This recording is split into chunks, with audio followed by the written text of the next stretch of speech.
Hey guys, what's happening? Thanks for tuning in, coming back and watching. I appreciate it. Hope your day is going really well. And I'm playing around in Lightroom again today. And as I've said in previous videos, despite my love of all these plugins that I use and do videos about, I also use Lightroom and I enjoy it quite a bit. And in fact, I have found that many of my street photos that I take when I travel, I'll do a quick edit in Lightroom, and many times that's enough. And I like the plugins for the power and the control and the color work and all the different things you can do. But honestly, I can get a lot done in Lightroom as well. I thought I would walk through a quick workflow of a sort of a typical street photo that I would take and walk through how I edit that in Lightroom. So here we go. This is a shot from Carnaby Street in London. That's obviously the before. It's kind of crooked because I'm always crooked, but that's the after. And that's just a few minutes in a Lightroom kind of hacking around. So I'm going to reset all these parameters. I got my notes so that I don't forget what I did, and then we'll hop into it. Okay, here we go. First thing I did is I just went to transform and I clicked auto. And I basically straightened the photo, but I didn't think it was quite straight enough. So I came over here. This upper left is your crop and straighten tool. And I straightened it a little bit more. I just didn't really think that it did enough, frankly.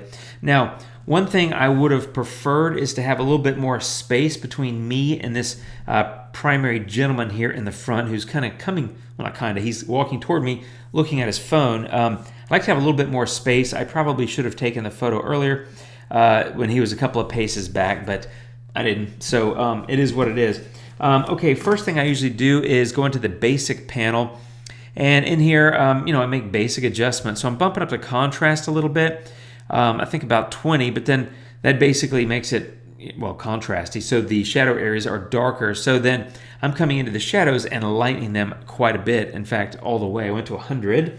Yeah, check my notes. Also took highlights down. The sky's a little too bright for me, so I'm bringing that down. And really what I'm doing here is just trying to balance out the light. For me, it's always about what's the distribution of light look like for the base photo for my edits. And then I'll do some customization, and I might move light around, use vignettes and different things like that to draw your attention. But I like to start with kind of an evenly lit scene before I go back and make changes to that. Let's see, I do have some clarity here, a fair bit.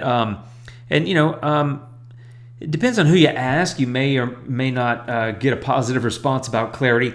It can definitely make things look crispy. And if you're close up to a person, it's going to make their skin look kind of crispy. I kind of like street scenes to be a little bit edgy and a little bit crispy and a little bit grungy. So I'll often do a little bit extra work on clarity. And as you saw, it also brightened the photo a little bit. Wanted to bring that up. I brought up vibrance, and that's just because I like colors. And, there's a fair amount of color in this scene, but I wanted to accentuate that a little bit. And I brought up saturation just a little bit, so something like that. Vibrance, the way I look at vibrance is it's kind of popping the non-dominant colors, whereas saturation is really just saturating every color. So a little bit of a difference there. I think I want a little bit more on that. So let me see if that's all my settings here. Temperature and tint. So temperature, I moved that to a little bit warmer, something like that. And tint, I moved up a little bit as well. So something like about like that. That's actually probably a little too much on the tint. Maybe about like that. So, we're getting there, right? If you look at the before and the after, you can get to that by hitting the / key in Lightroom. So there's before, there's after. I'm liking it. It's looking better, but I'm not done. So here's where I go into split toning, which is a great way to work on colors. And you can take the highlights and pick a color and then increase the saturation. And separately, you can do the same with the shadows. In this case, I'm just doing the highlights. I'm going over here kind of to the blue. Let's see, about 220. If you look on the slider there, you can see the colors, and that'll indicate what color you're going to be in for that. And I'm going over here to about 37, 35, 36, something like that. Really what I was doing was trying to get more blue in the sky. So if you look at the before, if you look at the sky, and the after is a bit more blue. And that's another thing I like to do, especially if it's kind of around blue hour, which this was. This was kind of on the edge of, like sunset was kind of over-ish. If you look at the previous, sun wasn't much of a sunset. It's kind of gray. It is London. But it was definitely getting close to blue hour. The lights were on. So it was that kind of time of day. I'm just kind of accentuating that mood a little bit. So I'm taking more blue into the highlights, and I did that with split toning. Let's see. Next, here's where you get into kind of the fun. And so this is a really cool thing. Sorry, my nose is itching. That I didn't know about Lightroom in the early days when I first started using that. And that is that, you got things up here you can do. I was familiar with the crop tool and like the eraser, that sort of spot removal. But there's also a gradient and a radial mask. And I actually find a radial mask to be incredibly powerful, especially with my street photos, because often what I'm trying to do is draw the viewer's attention. So let me show you how you use it. You just click once on the radial mask, and it'll open up a panel. And that panel, you'll notice your basic panel is still down below. You're not using the basic panel. This panel that opened is specific to the radial mask. And so then what you do is you go and you just click and drag, and you draw this radial onto your photo. And you might be saying, Jim, that looks terrible. Here's what I always do. There's this little button down here that says invert. So I'm going to invert it, and I just flipped the mask. The radial mask defaults to making whatever the preset adjustments are in the radial mask filter. It defaults to doing that outside of the circle. I like to do it inside the circle, so that's how I use radial mask. And I need to look at my notes again. The exposure actually increased a little bit here. Something about like that. Maybe about like that. And the clarity was too high. It was at 52. And I'm going to take that down to, about 16. Something about like that. 17 is fine. I'm also going to move it over here. What I'm trying to do is draw the attention kind of into these people, and specifically that gentleman there. And you can see where the mask is. That red area is showing you what's being masked in with that radial adjustment.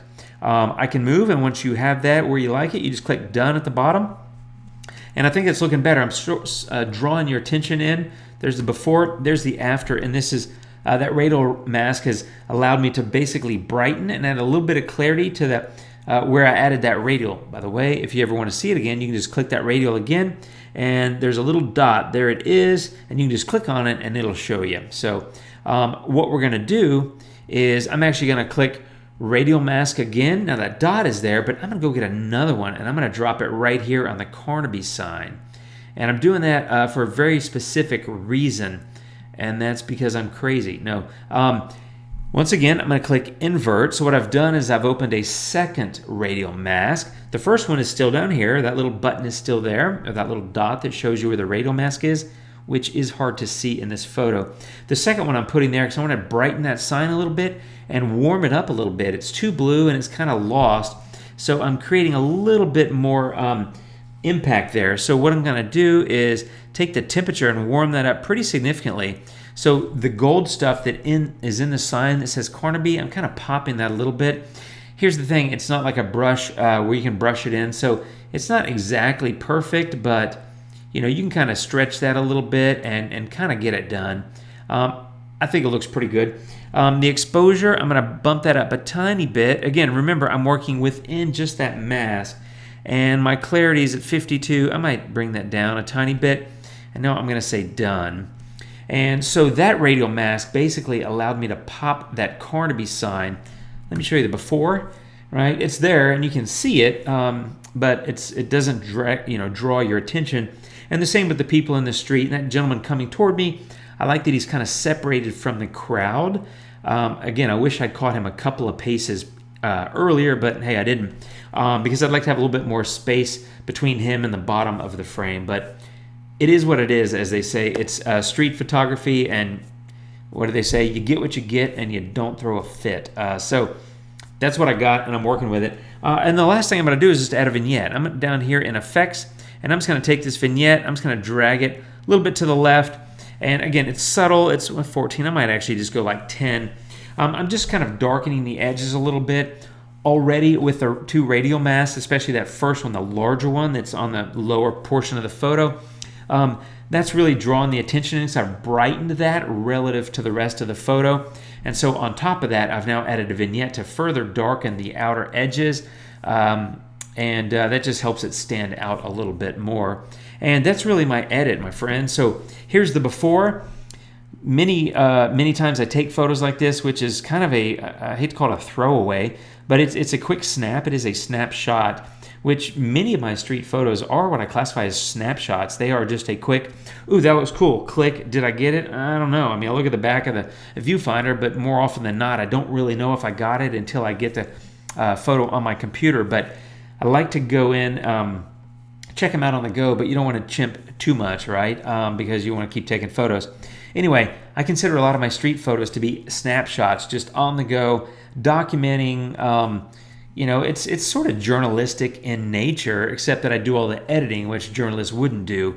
And I like to do the editing to create the mood. And also, frankly, half the time, I'm trying to see if I can make something out of the photo. Now, there's what I made. Now, is it a great photo? No, I mean, I like it. It's got a lot of pop of color. I think it's an interesting scene, and I like what I've done with it. But of course, I'm biased because it's my edit. But those are the kind of things I try to do with my street photos in Lightroom, which is basically use the basic panel and make the adjustments that I made.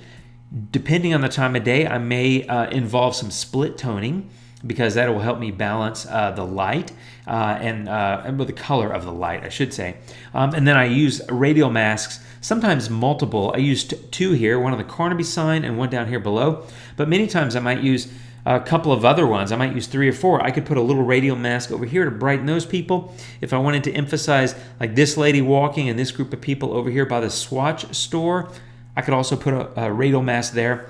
But, to me, this is really a straight shot down the street. The things I wanted to see was the people with the guy coming here looking at his phone. He's not really the subject. To me, the street is the subject, but he's probably subject number 2. And then the Carnaby sign was the other subject. And as you can see there, it's fairly lost in the initial photo.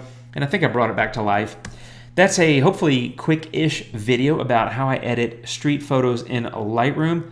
Hope it helps. I hope it gave you some ideas. Radial masks for the win. They're the greatest, and probably my favorite thing about Lightroom editing is using those. And that's it, my friend. Thanks for watching. I really appreciate it. You can like, share, subscribe. Feel free to leave me a comment. I'm going to do some Lightroom videos here and there. I've had a number of questions about them, and while I do most of my videos about other plugins, as I said at the beginning of this video, I like Lightroom. It's a good product.